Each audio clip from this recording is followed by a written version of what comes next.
Alright, so I know I said I was going to have a better mic next video, and it would be edited better, but I went on vacation and I haven't had time to practice or get a better mic. But episode 8 came out, like the day I got home, and this episode was so incredibly good. Like, it surpassed my expectations to an insane degree. I thought this episode was going to be good. I had really high expectations, but it blew them out of the water. It really did blow them out of the water. It's wonderful. And so I wanted to do a kind of video it's a little bit different than my last video with the trailer. It's a similar thing. It's going to be a watch through with a lot of pausing and breaking down of things. There's actually somebody who did a very similar video with episode 6. I can't remember her name. I'll probably put it on screen now when I edit it. But she did like a 3-hour breakdown of episode 6, and I love doing those kinds of things. So I figured I would do it here with episode 8, because this episode was just so incredibly good. There's so many things about it that I adore and I feel like I need to talk about. So we're going to do a watch through. Like I said, this isn't a reaction because I've already seen it. So yeah, we're just going to start from the beginning and work our way through the episode and talk about some interesting things. So here we go.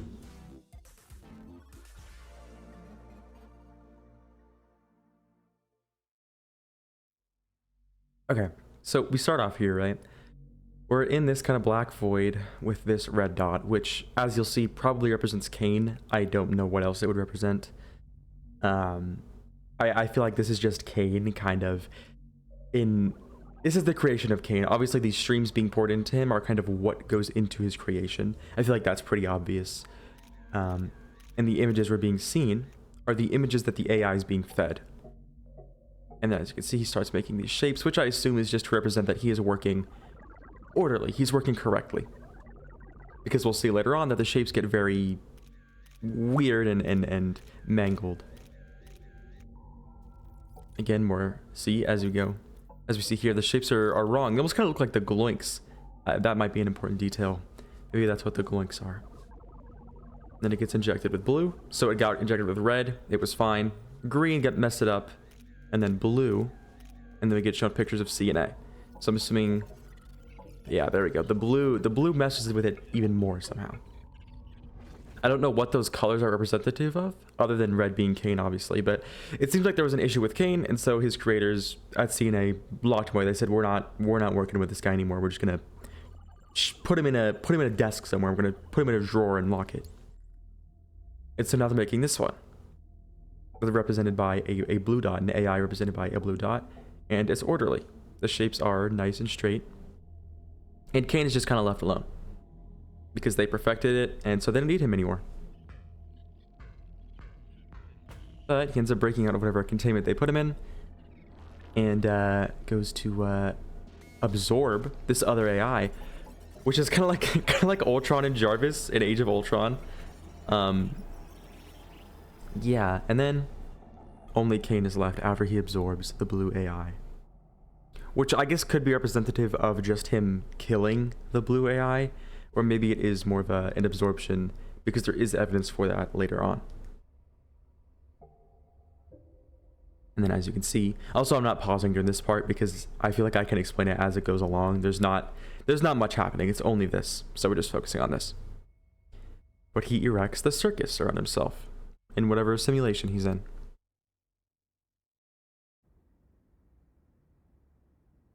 And so this is what I presume to be the very beginning of the circus. I feel like, as we'll see later on, the circus has existed for... I thought the circus had been a thing for maybe a few years by the time of the show's beginning, but no, it seems like it's been a thing for at least a decade or more. There are dates later on Kingo's laptop that we can look at to see when the circus started. And there are a lot of things that make me believe that these are the very first people inside of the circus. Also, their designs are really interesting.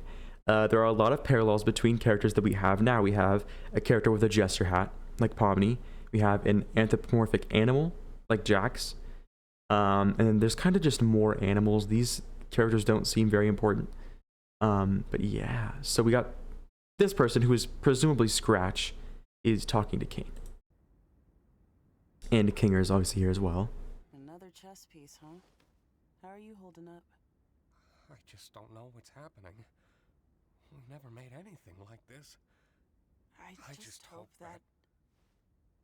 Wait, Are you? it's you. Oh my god. So this is something that I want to talk about. Obviously, it's a very emotional moment, and we've been wanting to see Queenie for basically the entire show. But I always assumed that Kinger and Queenie had met before the circus, right? And they have. They recognize each other. But I always assumed they were a couple before the circus. But this interaction makes them seem like they weren't a couple before. I wish I could remember your name. Same. I'm so sorry I roped you into this with me. It's quite strange, isn't it? Listen, no matter what happens, I'll always... Actually, I lied. Maybe they were a couple before because they... At first, I thought that conversation kind of sounded like coworker-y, but it doesn't really. They do sound like they had like a connection. Obviously, they remember each other, but they can't remember their names. And I guess to me, I don't know why, but originally it didn't feel like a lovers talking, but now upon retrospect, it does sound like they already knew each other, so never mind. But yeah, so they obviously get that emotional moment, and this part is heartbreaking. It just cuts from them hugging to instantly Kinger watching Queenie being put into the cellar. Super depressing. That is such a jarring cut. And within the first 5 minutes of the episode too, I mean, we're seeing that. And there's something also interesting that we're about to see here with Kinger, which is that there seemed to be a period of time where he was the only person here. All of the other people had abstracted. Don't you go abstracting on me too. Seriously. As we're about to see, he just kind of wanders around by himself.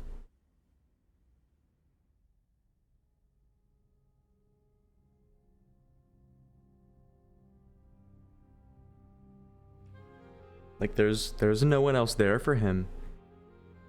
I always assumed there was kind of this rotation of people that were constantly going in and out, but no, it seems like there was a large gap between him losing everyone and then Ragatha joining, as we're about to see now.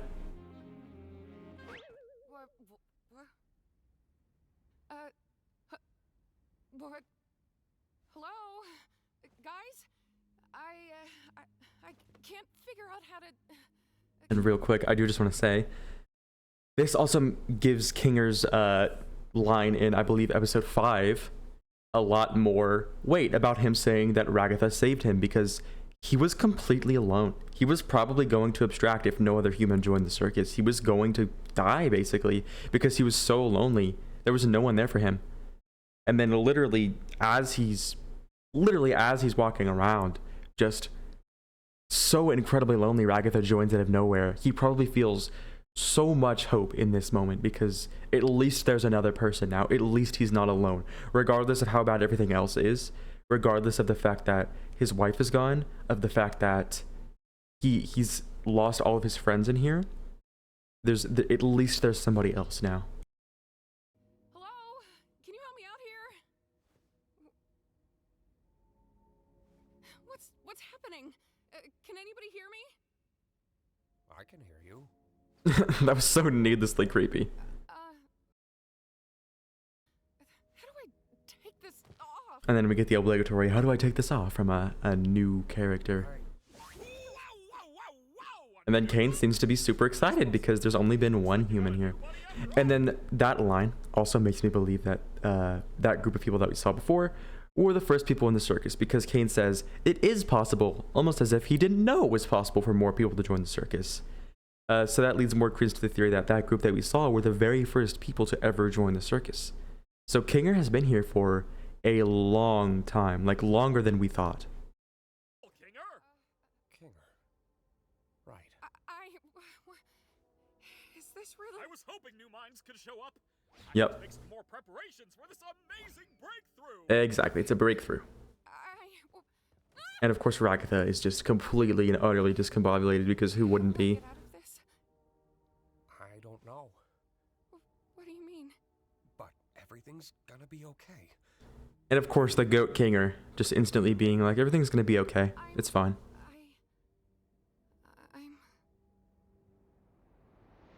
Agatha? And then a great transition to present day. You doing okay? That's a good Lots of imagery here that I want to point out. 3 of these colors are used in the intro sequence. The red orb, the blue orb, and then the green energy that gets injected into the red orb. So that's an interesting thing that these colors are so prominent. But then there's also purple. And there's a lot of things that kind of...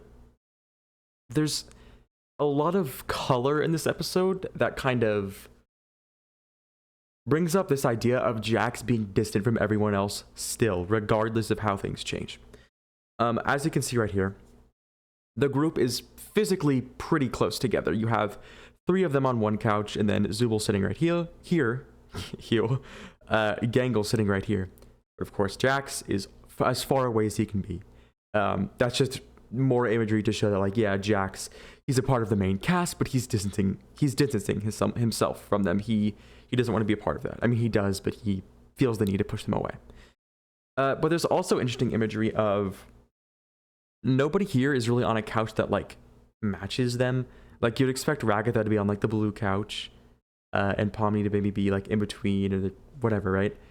Based on their color schemes. But Jax is on, like, a couch that matches him, which is weird in terms of a blocking perspective and in terms of a design perspective.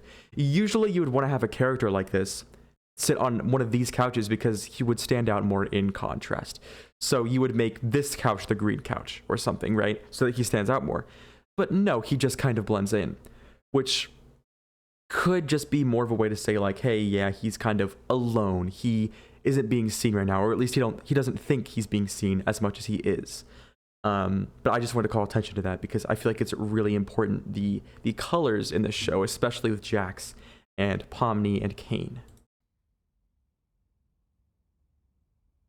And everybody is just distraught after last episode. Well, really hate to say it, guys, but I told Don't you even. Do not even f***ing begin to say that sentence like you did. And I love this. Zubul instantly calls him out. He starts to make a joke to diffuse the situation, but Zubul's just not having it. They're like, no, dude, you can't just do that after what you did. I'm going to let this little argument play out here, and then I'll talk about it after. Didn't try to keep us all trapped here forever. anything could have happened when you press those buttons. It doesn't matter. It seemed to matter back when you did it. What if you did ruin our one chance at And leaving? what if Abel was secretly evil? What if we all got stranded in the void? What if it wasn't real? So it doesn't matter. Never did. How can you say that like you didn't try to f us all over? He's right, though. What? Gangle. And you could see Gangle taking Jax's side not only really surprised Zubul, but Jax. Jax did not expect that from Gangle at all. Whether it's because Gangle is kind of standing up for her own perspectives and views and agreeing with something that you really wouldn't expect her to agree with, or just because he is really even surprised that Gangle was talking at all. Because usually she's the quiet, timid one. But yeah, no, Jax, I mean, Zubul's right. Like, Jax completely screwed them over. He was going to keep them trapped there. He was totally ready to do that because he thought it was real. But Jax is also right in the sense that it wasn't real. In the end, it doesn't matter because it didn't affect anything. It just didn't. And that's why Gangle's agreeing with him, is because, yeah, in the end, nothing matters. It's all what ifs. There was never going to be an escape. There was never a way to leave. Abel was always an NPC. There was never a way for them to get out. And so it doesn't matter. It just doesn't. It doesn't matter what could have happened. We could argue about it and hurt each other all day long, but that's not gonna help anybody. And then that's the point that I love that she gets across, is that there is no way to leave. We just need to be here for each other. It doesn't matter what happens. We just need to be here for each other. And Pomni is kind of about to hone in on that even more. And I think that's a really important lesson for them to learn at this point, because that's a lesson I did not expect them to learn until episode 9. But it seems like, no, here they've learned it, and you'll see it more with how the group treats Jax throughout the episode and how they treat each other. It's really wonderful. I think what we need to do now is to just be there for each other. Exactly. She's completely right. She's right. We've all done bad things, Mm-hmm. but we're also all we've got.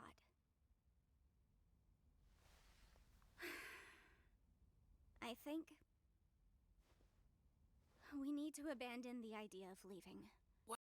Exactly. And Zubul is about to kind of become a counterbalance to that point. And I love that it's Zubul that does that, but we'll get into that. But no, they're right. You need to give up on leaving because it's like Ragatha says in episode 1. Constantly chasing an unattainable goal will just drive you crazy. Especially with the people that we have here. It's like, it is such a small community. It's almost like a family. It's a found family kind of thing.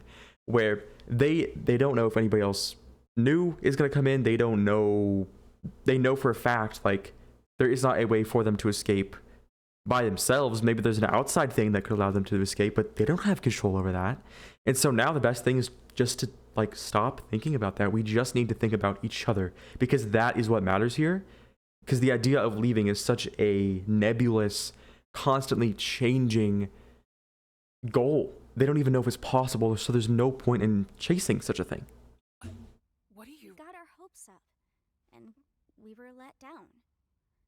I don't know what exactly happened with Kaufmo. And then Pommy says Kaufmo, and it focuses on Jackson Zubul, which I like because we know that Kaufmo, his main importance is when he relates to Jax and Jax's friendship with him. But we can't let that despair consume us. We should focus on what we have. Like you said, constantly chasing an unattainable goal will drive us crazy. Maybe what we have to do now is to just live. Oh, man. I had dreams and goals. I wanted to be able to leave my mark somewhere in the world. How am I supposed to just abandon that? You've made a mark in my life. I know, you're probably right, but it just really, really sucks. They're right. And what I love about this is you wouldn't expect Zubul to be the character that kind of breaks down here. Throughout the entire show, Zubul has been, I mean, sure, they're grumpy and kind of angry sometimes, but other than that, they're really stable. They're becoming comfortable with themselves. They're happy. They have a friendship with Gangle that seems to be even like romantic at times. And you have this character that's just so incredibly confident and is weirdly there for everyone in the circus, kind of like Kinger. And yet they're the one that's breaking down because they're still right. Like, they had dreams. They had things that they wanted to do. And the idea of having to cope with, like, no, I'm stuck here forever. Like, that is a life-changing thing. Imagine being dead set on getting somewhere. Your entire life depends on being in that place. It doesn't matter when, doesn't matter how. You just have to get there. And then learning that that goal is literally unattainable. That's horrifying. Like, that is disgustingly horrifying. And having to cope with that is like, nobody should have to cope with that. Nobody should be expected to cope with that kind of feeling. And Gangle then brings up a really good point, which is that, yeah, that goal is unattainable and that sucks, but also you have done important things. You have changed my life. You are here right now with other people, and that's what matters. We're all in this together. And we'll always be in this together. No matter what. And of course, Pomni, just being the absolute sweetheart that she is, she says that, but then she immediately puts the emphasis on Jax because she knows that he needs to hear that basically more than anyone.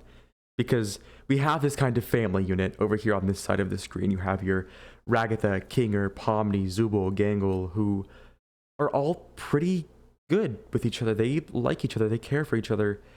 And Jax has just been this kind of outlier the entire show. And that doesn't change this episode, by the way. It doesn't. And yet there is now an increased emphasis on being like, hey, yeah, you've done bad things, but you're here and you matter to us, and we need you here. And Zubul even goes into that more later.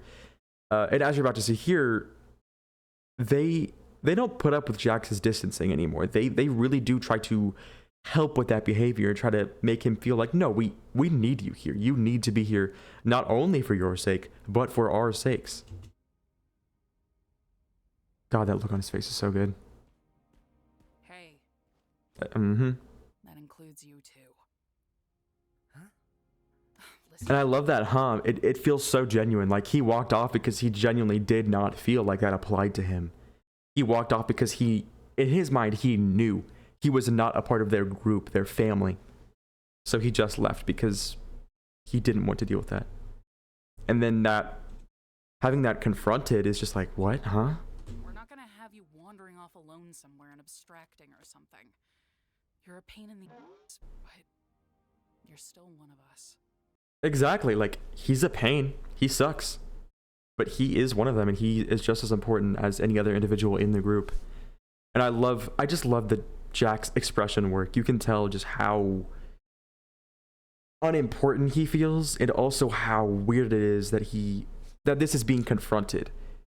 Because if this happened in episode 1, I don't think any of the characters would have reached out. They wouldn't have said anything.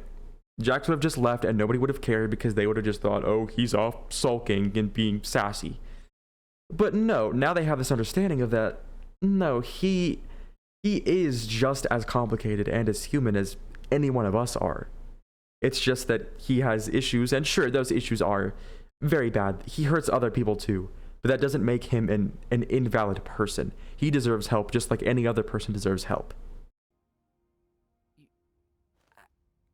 And then he just has to confront that, like, really?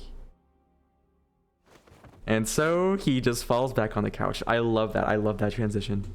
You think I'm capable of abstracting? And then, of course, he needs to defuse the situation, so he makes a joke. But he's secretly checking. Oh, that's such a cute interaction. We need a vacation. They're right. They're so right. Also, great transition here. Bubble. They want an exit. They want answers. They want something real. I also just like him using something real because one of the songs on the OST in episode 2 is called Someone Real or Somebody Real. And I would listen to that song on repeat when that episode came out. It's just a good callback. Give them an adventure that covers all of that and they still hate it? Surely they don't want to actually leave me, right? No way, Jose. No way, no how. I do everything for these people. I slave over these adventures for them. I step outside my comfort zone to appeal to them, and they... Also, I do want to point out, in the last video, I was talking about Kane's globe, and I thought it was like the top of his office or something. No, it's just his globe right here. I don't know how I never noticed this in episode 7, but yeah, his globe is here. I just never realized that, because even right now, to me, this looks like a cloud rather than like Earth. And it's just weird that he has a globe in his desk and you can't see half of it, but yeah. Still hate them.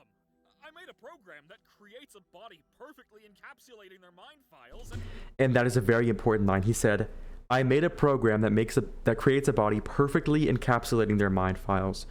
So this sets up for later during the torture scene that their bodies are all kind of perfectly in tune with their minds, and their bodies represent something about them as a character. And we get that heavily emphasized in the torture scene at the end. they hate those too. I will have a lot to say about those scenes, especially with Zubul and Jax. I'm starting to get the feeling that they just hate. Why would they hate you when they could just hate you? This is why I was created. This is my function. They'd rather abstract than go on your adventures. That... I also just want to point out how this beginning part kind of paints Kane as a very sympathetic character. If you're an artist or just somebody who's creative in general, I feel like we've all kind of had that moment where it's like, this is what I do. Like, this is what I exist for. This is what I'm good at. So it not being appreciated or it being not seen as good or you don't think it's good enough it's a really bad feeling. Like, it feels disgusting. It's like, no, like I should be good at this. I've been doing this for so long. and yet there's this constant mountain that you have to climb. You keep thinking you'd see the summit, and then when you get there, the mountain just goes higher and higher and higher. And that's exactly what Kane is feeling right now. He's just like, I keep working, I keep trying, and it's never appreciated. Can't be true. I do everything for them. Don't they get that I'm trying? Maybe you're just genuinely bad at this. Shut up. No.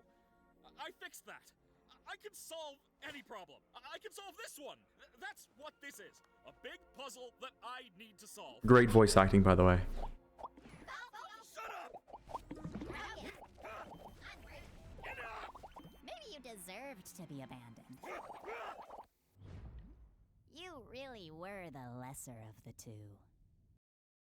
So I'm going to get into that line, but I also want to talk about what exactly Bubble is, because there's been a lot of discussion on, like, is Bubble a virus? Is Bubble a part of Kane? And this episode really did not clarify any of that. Because Bubble seems to be this antagonizing force, but only towards Kane. Which is weird, because throughout the series, they've been seen as kind of a duo. Or, like, even the same entity at times. There's, like, really weird connections between them. And yet Bubble is being painted here as like a very antagonizing force to Kane. And there's, like I said, there's a lot of discussion, like, is Bubble a virus? Is Bubble blah, blah, blah. I'm personally now in the camp that I think Bubble is just Kane's unfiltered thought. It's the stuff he doesn't want to think about. It's what he doesn't want to say. It's what he doesn't want to confront. And I feel like Bubble might be like, okay, let's imagine a scenario here. We're getting into headcanon territories, but let's imagine a scenario where the Kane AI was created, and along with him came Bubble. They were created at the same time. They're part of the same entity, the same network. What if Bubble was the corrupt one? What if Bubble is kind of this force that is maybe not intentionally, but guiding Kane in these really twisted, kind of tricky ways and giving him these very odd thoughts? And if Bubble didn't exist, Kane would be working. He would be regular. He wouldn't be faulty. That's just a theory. That's just like there's very little evidence for that, but that's just what comes to the top of my head. And then Bubble mentions, you really were the lesser of the two, which gives us more evidence for that. Kane was one of the dots in the beginning, which obviously represented Kane and the other AI, the better AI. And Bubble's just saying, yeah, you were the lesser one. That's why they abandoned you. You ruined this. Enough! Who do they think they are? I love angry Kane. It's really cool. Especially later on in the episode. Humans. They only think about themselves. They're spoiled. They won't abstract. They won't leave me. I won't let them. Again, great voice acting. Better. I'm more powerful. I'm the original. I am God.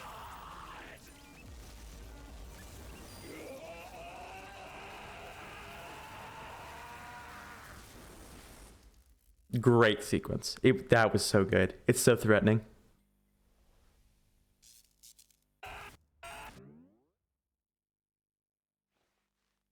Let's get this show on the road. One thing I want to bring up. Let me do a little frame by frame here. When his eyes glitch.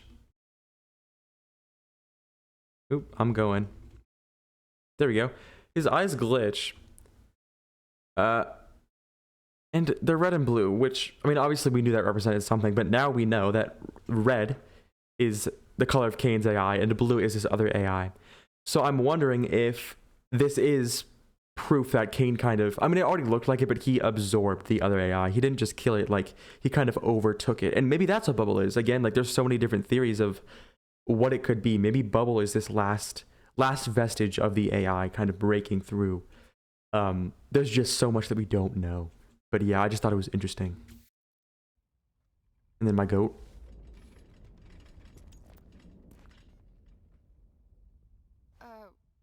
What was that?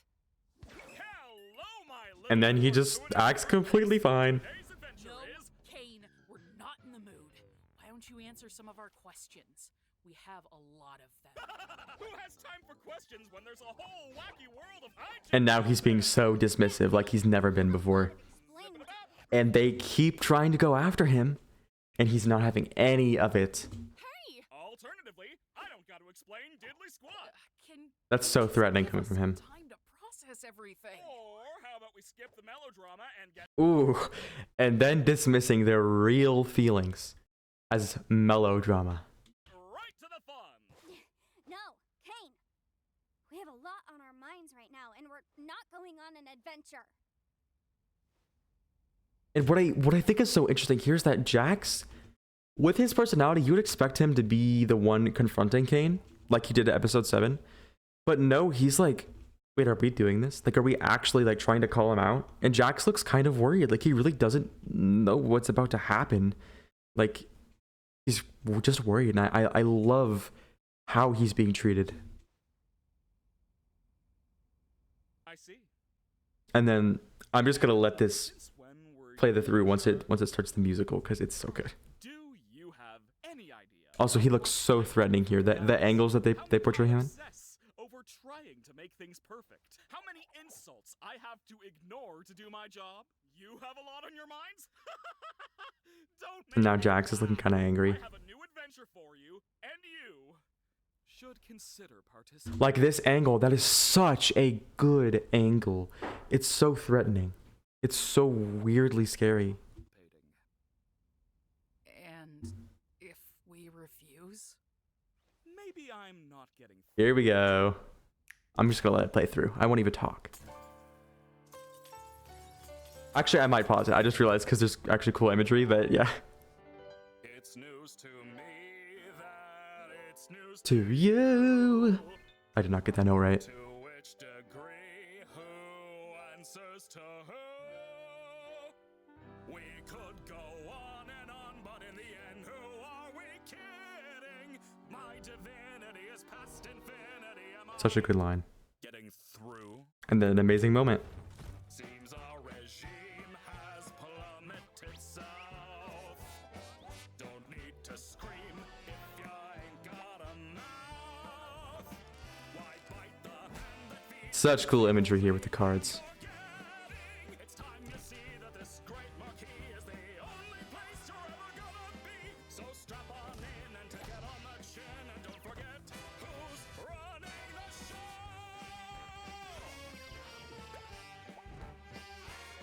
Now look at this. That is weirdly brutal and scary. Oh, what a shock! Watch where you walk. I'm the host, I run the place. Kane, that is my name. Not enthused, just feeling used. Oh, what a goddamn shame! Kane saying goddamn was not on my bucket list for this episode. Relations, all of my friends. Public relations are getting a cleanse. Put on your Sunday best because I know we're close to quitting. So play the games and just ignore the pains, 'cause all that remains is how you prime your brains. You lying to me, but you're too Oh, so cool. So cool. And then we get a little torture montage. Pomni gets pulled apart by the monkeys in the barrel. They get smashed into each other. Agatha just gets absolutely gibbed. Gangle just stares into a cannon and gets her head blasted off. And then Jax gets run over by a train. Lots of Jax being tied up. It's crazy.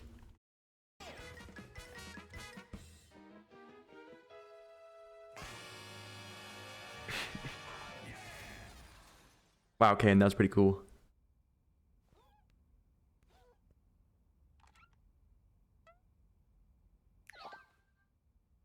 I think we all understand each other now. I love that he leaves and then just puts the portal there because he knows he's made his point. He knows that they're just going to go because they don't have another option. He doesn't have to tell them you're going or go in the portal. He knows they're going to go because they're scared of him now.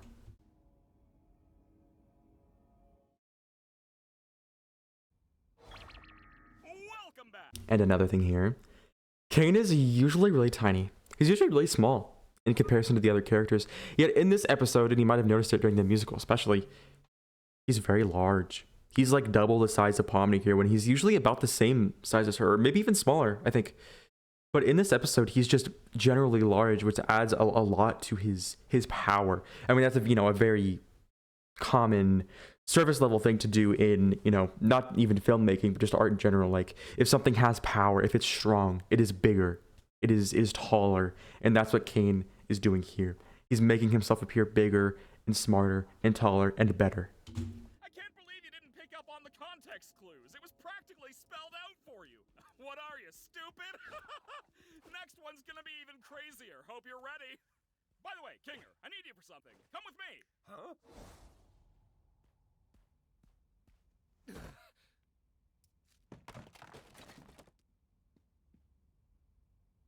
Ragatha got like actually folded. New adventures I can handle. What? Got nothing positive to say about this one? Oh, That's wonderfully animated, by the way. Take this anymore. We gotta do something about this, or I'm gonna lose my mind. I never should have antagonized him so much. I'm sorry. And that's like, Zubal's kind of right, but also he deserved the antagonization. Kane is a really weird character where he's in this gray space where he's got good qualities, but he's also like a really big narcissist. But it's also that's how he's made to be. Like he can't. It's questionable if he could change that about himself or not. So it's like, could this have been prevented, or was this always going to happen? It's not your fault. Break time. He literally just tortured Kinger, by the way. Literally just shredded him. He shredded me. I think we should get out of the open for a bit.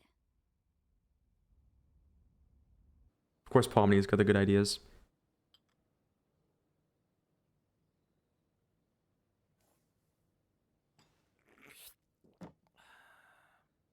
I haven't been up here in a while. We should just indulge a little while we have the time to. I don't know what Kane has planned next, but I'm guessing it's not anything good. Oh.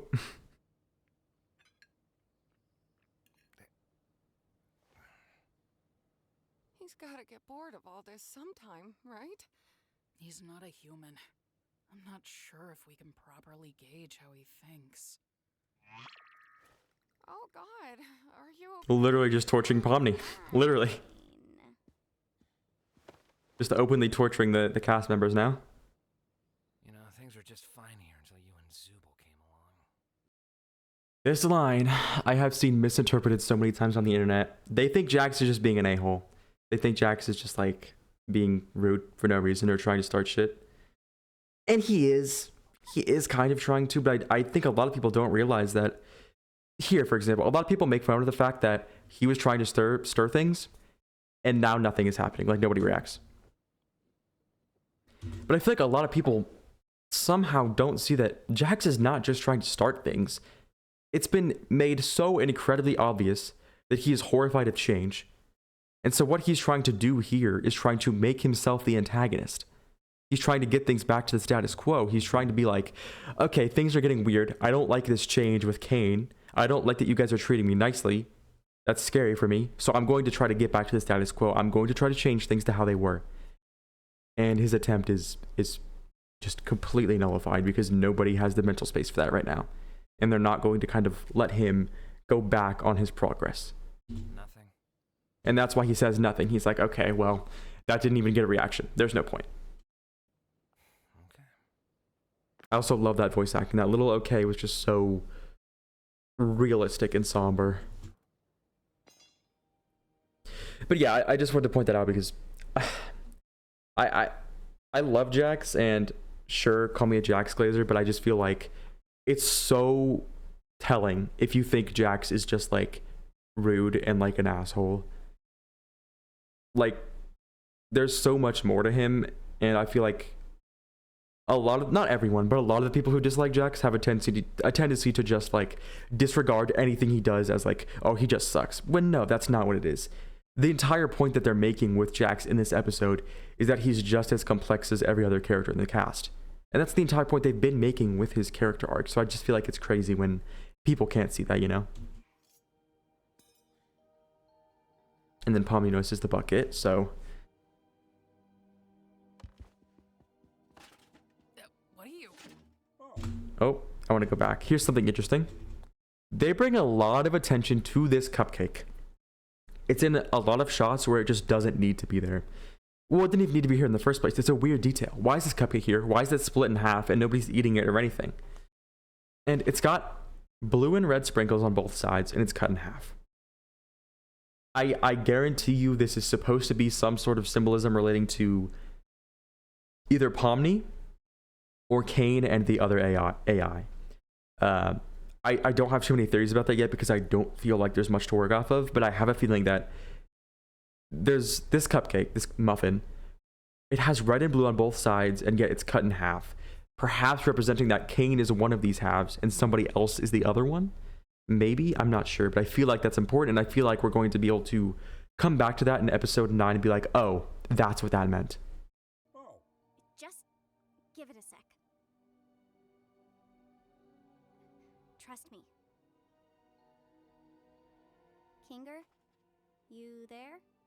I'm where? It's dark in here. What I'm where? exactly are we waiting for? No, she's right. Just give it a bit. And then obviously Ragatha was the only other one who picked up on Kinger's tendencies in the dark, so... And then of course Jax is sitting far away from everyone. Got a bucket on my head. I'm guessing you don't want me to remove it. And then he locks in. Kinger. Hey, Pomni. Wait, the bucket makes him sane? Darkness. It's a long story. What's happening? What do you know about Cain? It's a little hazy, but I remember... And then just a huge lore drop here. Huge lore. Just an adventure, right? No, C&A is a real company. I worked for them. Wait, they really made this game? No, we didn't make games. We were just developing artificial intelligence. And that obviously goes along with him, Cain being the one to kind of create the circus from almost nothingness in a way.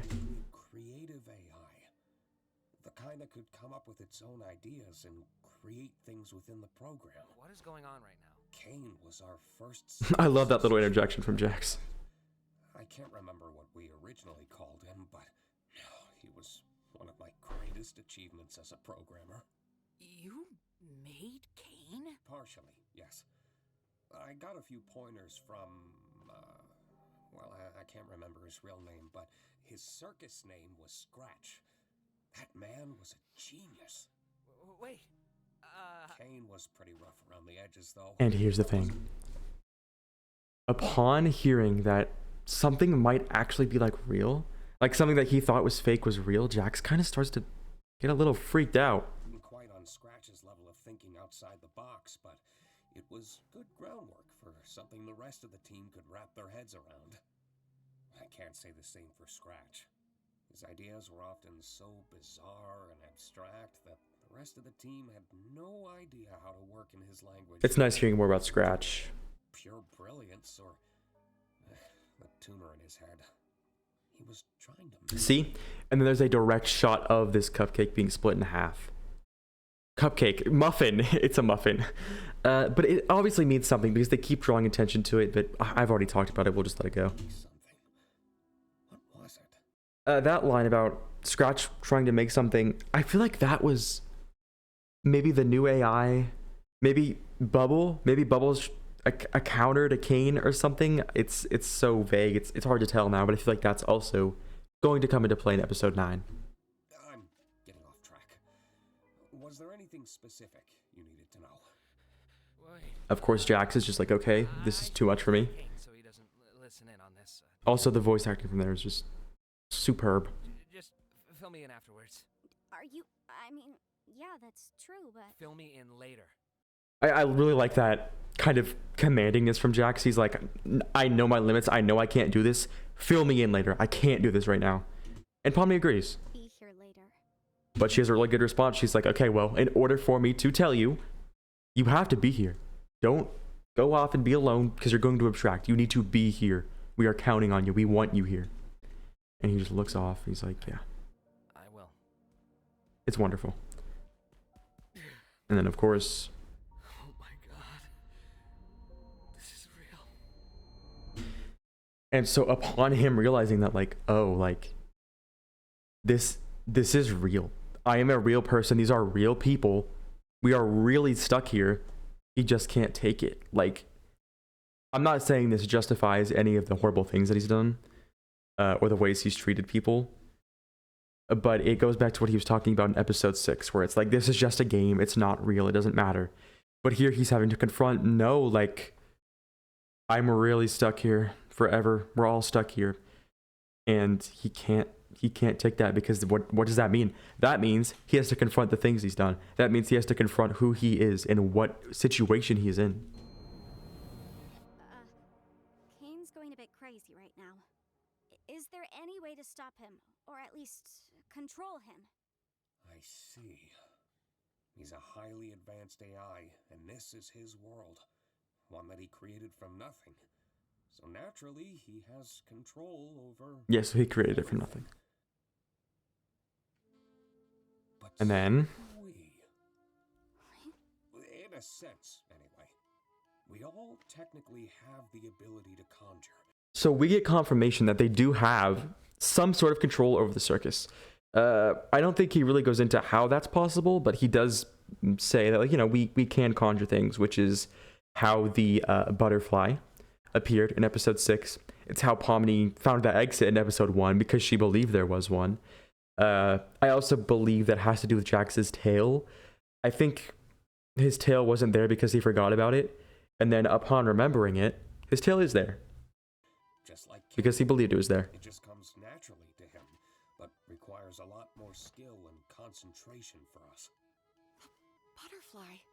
I'm certain I could alter his code, or at least temporarily put him to sleep until we know how to fix him. I would just need access to a console. The one behind Kane's office? No, just a simple computer interface would work. I could get back into the right headspace and... I also like how much they show you where this episode is going, because instantly upon hearing, like, oh, he needs a computer, go to the void, because we saw the void in episode 1. And so I feel like that's a really creative use of the void, because I feel like we all thought that was going to be used as like an escape method or something. But no, they're just like, yeah, we have to go back there and grab a computer. It's a really simple, good way to call back to episode 1 and be like, yeah, that thing was important, but not for the reason you thought it was. essentially conjure Kane's code into the console and alter it. Well, where do we get one of those? I think I know exactly where to get one. Exactly. I love that Pomni is that smart, where she basically just instantly realizes. Don't let that bucket come off Kinger's head.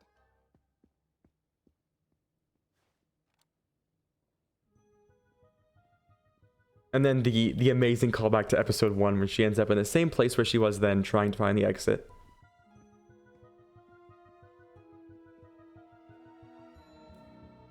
And she does kind of the same thing, but she realizes, hey, I got a mission.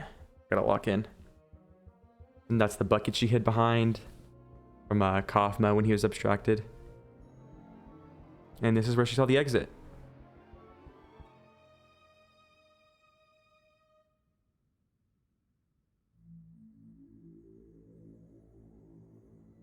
Great sound effect right there. That was a really good sound effect.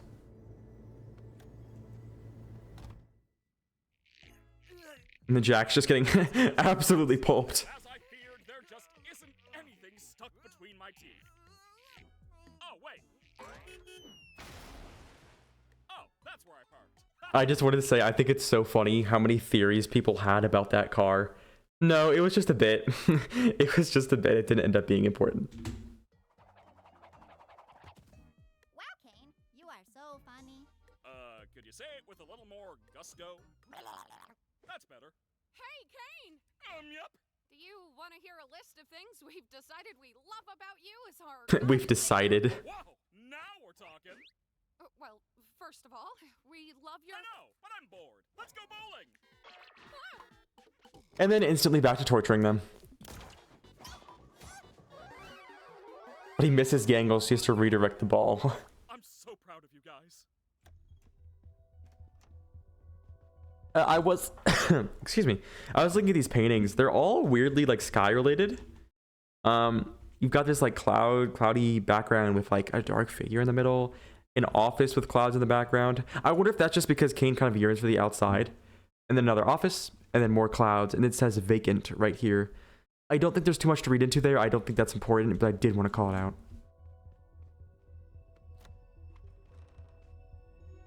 It's also nice to see in contrast how she's going through this location. Also, same shot from episode 1. How she's moving through the exit as opposed to the first episode. In that room in the first episode, she really freaked out, except for this time. She knows what she's doing. She's just like, whatever, I'll keep going. Just to show how much she's grown and how much she kind of realizes her situation. And then the computer from episode 1.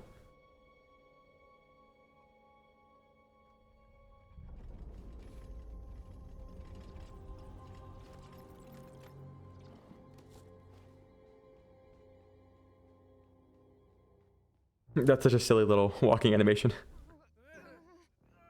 feel like it's missing something, right? It's missing Pomni. You're right, scrap it. Let's go back to the drawing board. Humans just aren't a relatable sculpting material. You think he's running out of ideas yet, or not? I don't think so, Zubul. Do you need help with power or anything? Nah, I can use my imagination for that. You got this? I think so. I like how he turns around the bucket so it's not in his face anymore. Sure has been a while. I may need some time to get my bearings. Try to help the others distract Kane while I figure this out. He may sense something when I really get into it. Okay, I'll do that. Thank you, by the way. Pomni is so sweet. She's so good. For this and Absolutely goated. everything. And then Kinger locks in. Let's go. Honestly, are you even trying? Shut up, Jax. That is such a small interaction, but I love that. I love Zubul and Jax just being able to interact in a way that's... I mean, it's what you would expect from them. It's being antagonistic towards each other, but it's not hateful. It's just like, man, shut up. Like, come on. Where'd Kane go? Back to the drawing board, I guess. Did you get everything working with Kinger? I also like how everybody looks so stressed. We just They all need to have make like sure bags under their eyes everything's and stuff. on. What do you think we've been doing? Like Ragatha. Oh. Ragatha. Right back here. Like she just looks so done. Zubul looks done. Genko's kind of silly looking because she doesn't have much detail on her face, but yeah. Also, I actually want to look at this real quick. There's a really nice visual here with smear frames in Pomni's eyes. That she looks like Huntress Wizard. Also, again, Kane just appearing larger and kind of scarier, like this giant jaw just emerging behind you. That's the relatability we've been missing. He's also getting a lot more tactile with them than he ever has been. You know, I thought this He just holds her like a broken toy. fun would be a little more, Swings her around. but I've come to realize that these rapid pace ideas are a little half-baked. I'm sure you can come up with new ideas if you put your mind to it. That's exactly it, though. I am putting my mind to it. And now that he's questioning himself, he appears a little bit smaller. Once did. And if you're not having fun, and I'm not having fun, then who is having fun? I'm having a baby. Exactly. Makes me wonder why you guys even switched up your tone. Bubble just If I didn't leaves. know any better, it seems like you're trying to. Where's They're all just like, what? We just wanted to see your new ideas firsthand. We've gotten over our hangups, and now we're all just genuinely curious what you're cooking up. Mad Kane is so amazing. I think I'm just gonna check up on. We think your idea sucks. Ah! The goat, Pomni. Isn't it obvious? We wanted to Wonderful facial expression there too. on us so we can make fun of them behind your back. Ha! That's not true. Yes, it is. You're a And then even though Kane has had this burst of cockiness this whole episode, the moment people start bringing him down, he instantly falls for it. He's like, no, like I need you to think higher of me. I need you to think more of me. I need you to. Host. You don't care about us at all. You care more about And then also, if you'll notice, like, ego than giving us they're anything all we'd actually being completely real want. here. They're airing their real issues with him. Failure. We're all gonna have Except for to Pomni, because she's just pushing him. What will you have then? Nothing. Stop that. And this whole stunt? Just torturing us because we hurt your feelings? Pathetic! You're like a child. What kind of all-powerful being has such a fragile ego? I'm... You never let us feel like we're at home. Mm-hmm. You don't comfort anyone when they're upset, and you never bother to understand what it's like in our shoes. You discourage us from thinking outside the box and doing things our own Exactly. way. You lie to us. Exactly. And on top of it all, you just don't listen. God, the animation is so wonderful. This design for Kane is... They cooked. They cooked so hard. Look at that. He almost looks weirdly realistic. He's got... His legs are well proportioned. Like, it's so bizarre for his character.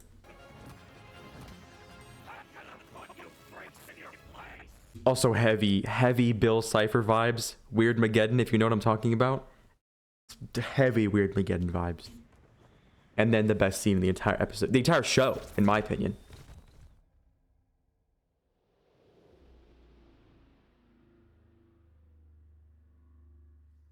There's not really much to talk about here because, of course, this would be Pomni's struggle. This is like her biggest thing.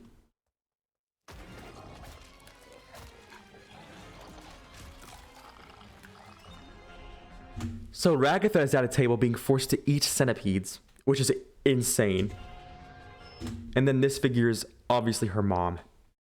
You can tell from, just how it looks like her. And it's this kind of looming, overwhelming force that Ragatha has kind of described her mom as in all the episodes. Also, something that I think is neat is we've seen Ragatha be hurt by knives before in episode 2, and that's the imagery that is used to kind of torture her here as well.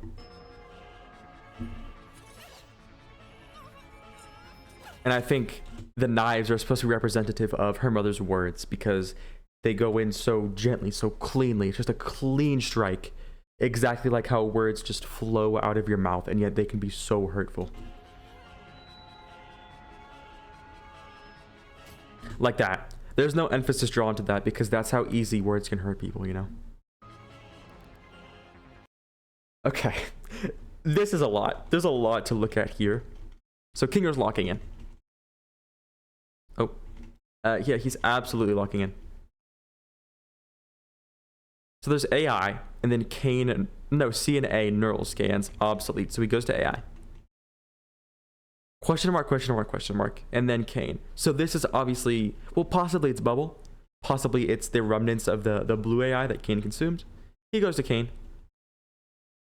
Selects it, and then there's a bunch of text here. Date, 1996, 10:30. Although I don't think that matters. Now, upon retrospect.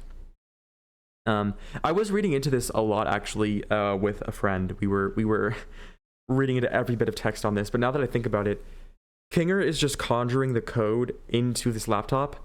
I don't think this would be accurate to the real source code because it's just a representation of the code in the circus. But also his password is Queenie123.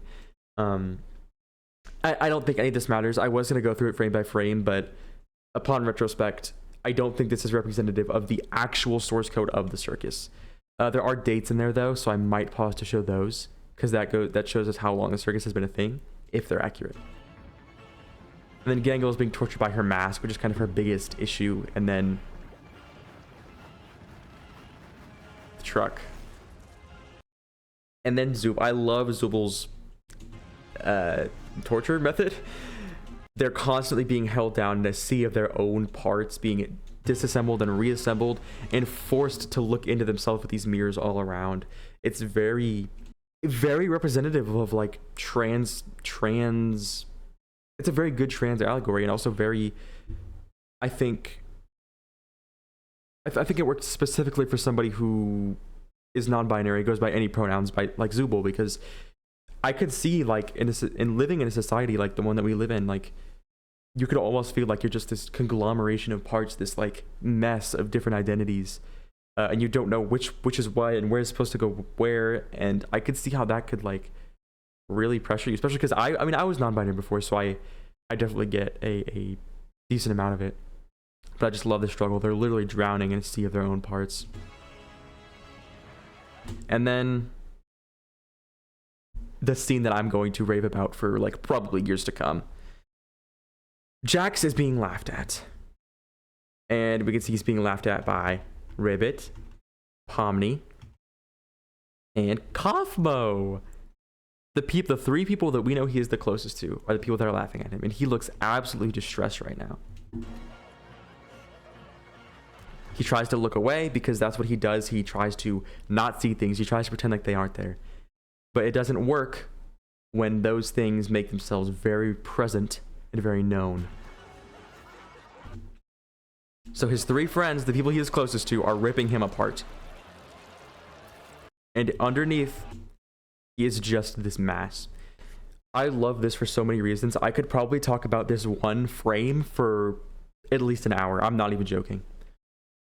This is, as a person who likes Jax because I highly relate to him and his struggles, I think this is the best representation of who he is and what he stands for. You have this character who we know he's been putting on a mask. That whole, oh, I don't care about you, I hate you, I'm blah, blah, blah, blah. It's a facade. And this is representative of that mask being torn down by people that want to know him. Kaufmo and Ribbit were his friends. Pomni is his friend. Pomni, we have seen Pomni basically claw at him and be like, I want to know you, regardless of how far you push me away. I want to know you. And I feel like it's really interesting that these three characters, they have good intentions. They want to be close to Jax. They want to help him.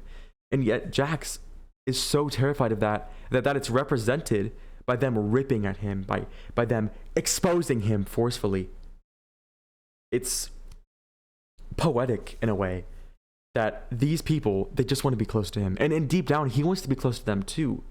But he has such a debilitating fear of being seen, of being of it being understood that he has a mask on, that the act of people getting close to him, it feels like they're ripping away at his skin, like forcefully exposing a part of him that he doesn't want to be seen. And some people are going to hate me for bringing this up, but also Jack's trans theory. I think this highly leans into it. He's literally the color of an egg yolk.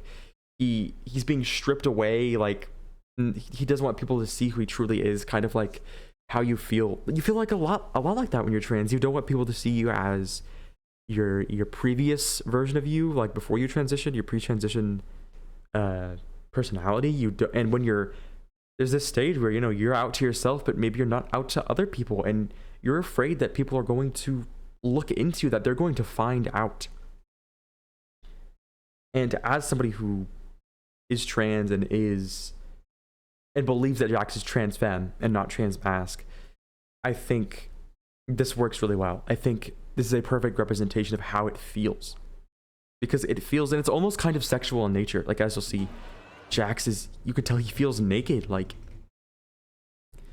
not that being trans is sexual. I'm not trying to get that across. It's not inherently sexual, but there is a lot of, I would say, sexual trauma that comes with it in terms of coping with your own body and its connection to who you are as a person. And you can see in his movements and the way he's like clawing at his skin, like he's like, no, he's forcefully pulling it back up. Like, no, I can't be seen. It's very deeply, it hits me on like a very personal level. Hey, editing cake here.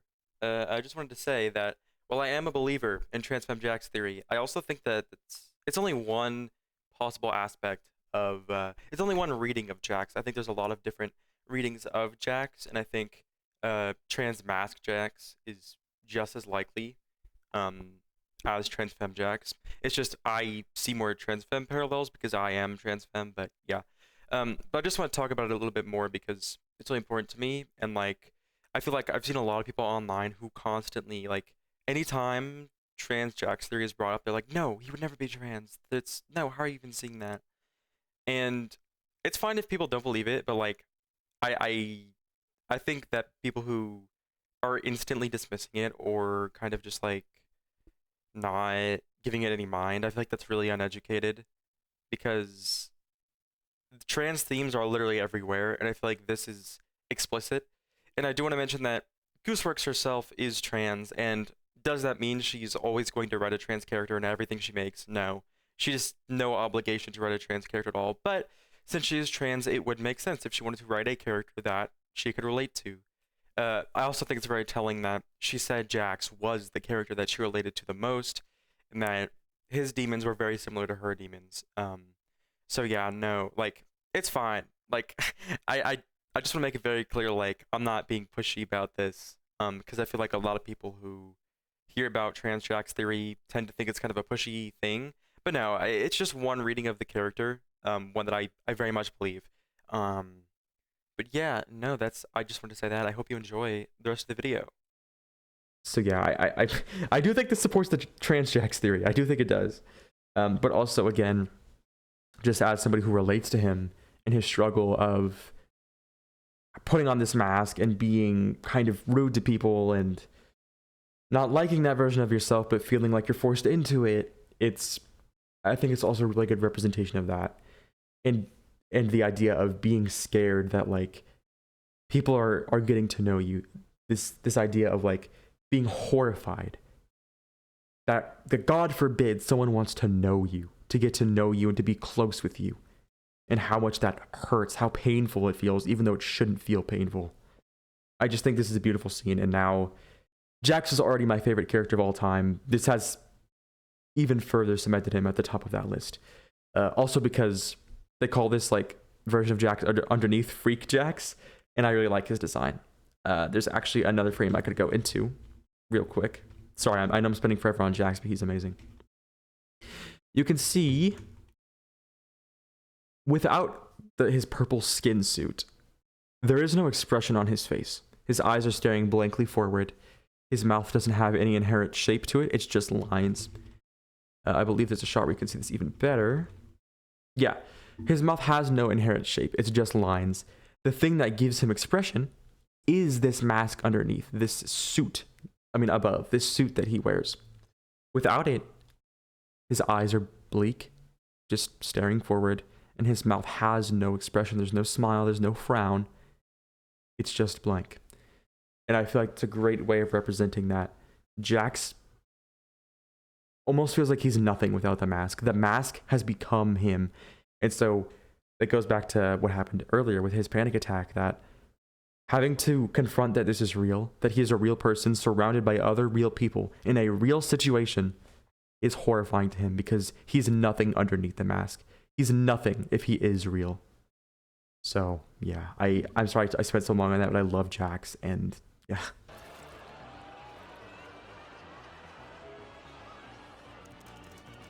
Boom. Dates. Lots of dates here. These are all circus related files. You can see Scratch and Ragatha. Presumably these are the dates that they joined the circus. Scratch entered in 1999. Ragatha entered in 2008. So if these dates are accurate, the circus has been around for at least almost a decade.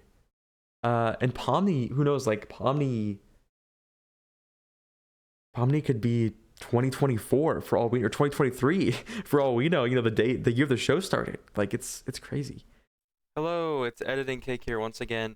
I did see somewhere that apparently the show takes place in 2017.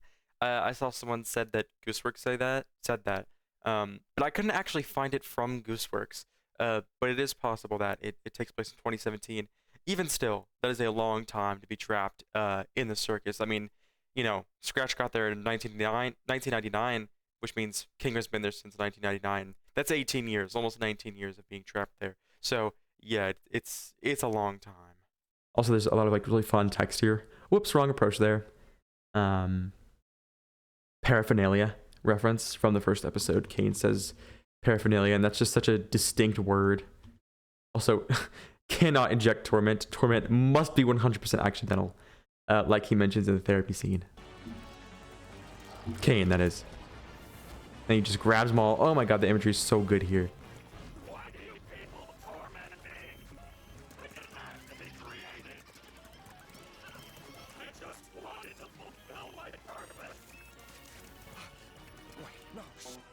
And then he accidentally deletes Kane instead of just altering his code or putting him to sleep.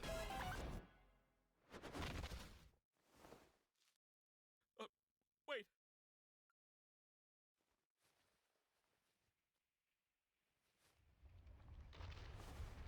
Beautiful. This is beautiful.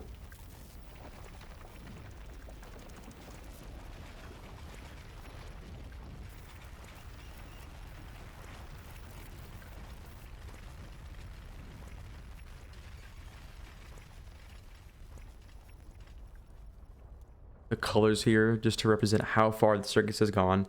I mean, it's Kane's creation. Without Kane, of course, it would start to break down. And that's why Kinger didn't want to delete Kane. He wanted to put him to sleep to fix him. But now that Kane is gone, it's just this mess. And it's got these holes that leak into the void. And our characters are the only thing that actually have color here.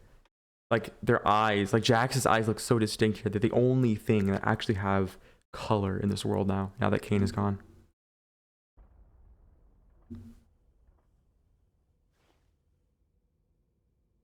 I love their looks. I love their expressions. They're all so puzzled and just distraught. I think I accidentally killed Kane. Holy shit. And then, of course, the moment they hear swear, it's like, what? Swearing is such a simple thing. Yet, you never hear it in Digital Circus. It's always been censored. So hearing that is like, what? Not only for us as the audience, but for them, it's like a fundamental changing of reality. The reality in the circus is now different. That parental filter has been completely removed. This thing that they have been living with for presumably years is now gone. And of course, the moment Zubul gets that out of their mouth, well, also, I love that Zubul is the one that says it because, of course, it would be Zubul. But everybody's just like Jax, like, look at how he locks in. It's like, what? Or like Gangle, like her mouth drops. Like Palmy's like, what? Like everybody's just like, this shouldn't be possible. Like something's wrong.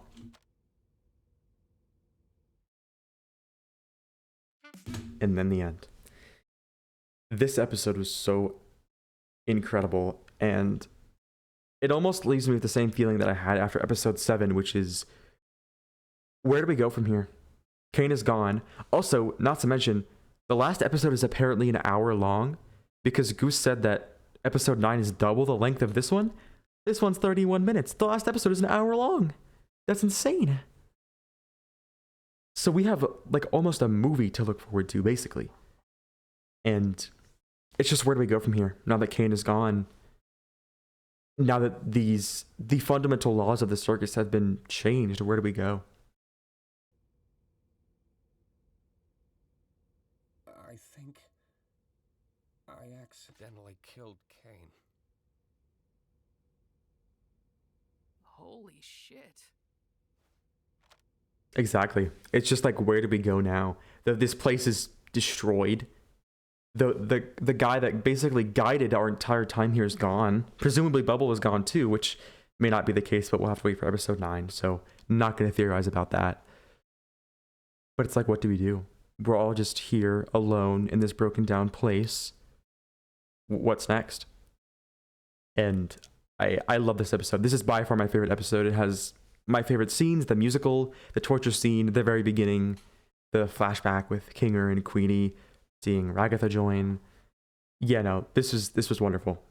It's a great episode. I'm not going to linger too much on it because I just kind of want to let it speak for itself, and I don't want this video to keep going on and on because I feel like I've said everything that I wanted to say, especially about Jax. Also, this is so wonderful. I want this so bad. I'm really hoping I get this one. But yeah, no, this episode was just so good that it's just insane. And we got a date for the last episode, the grand finale, June 19th of this year. That is just shy of 3 months away. And I couldn't be more ready. I love this series with my entire heart. It's funny because I'm ready, but I'm also horrified. I don't want it to end. I love these characters. I love Jax. I have my Jax plushie sitting on my microphone right now. I'm staring at him. I have a Ragatha figure on my desk. I have a signature from Alice Rokon. I have Digital Circus prints on the other side of my desk. I have my big Pomni plushie on my couch. I love this show with my entire heart, and I love these characters. And I just can't wait to see where it goes. I really can't. But I know I'm gonna be really sad when it's over. I almost cried at the end of this one, honestly. I almost did. It was really emotional. But yeah, no, I really love it, and I hope you guys enjoyed this little breakdown. I feel like I have pretty maybe this is me speaking out of character. I feel like I have pretty good takes on what the show is and what it's about and what it's trying to say. And oh lord, the breakdown of the last episode is going to be crazy if it really is an hour long. But yeah, I hope you all enjoyed, and I hope you have a lovely day. I will see you all later.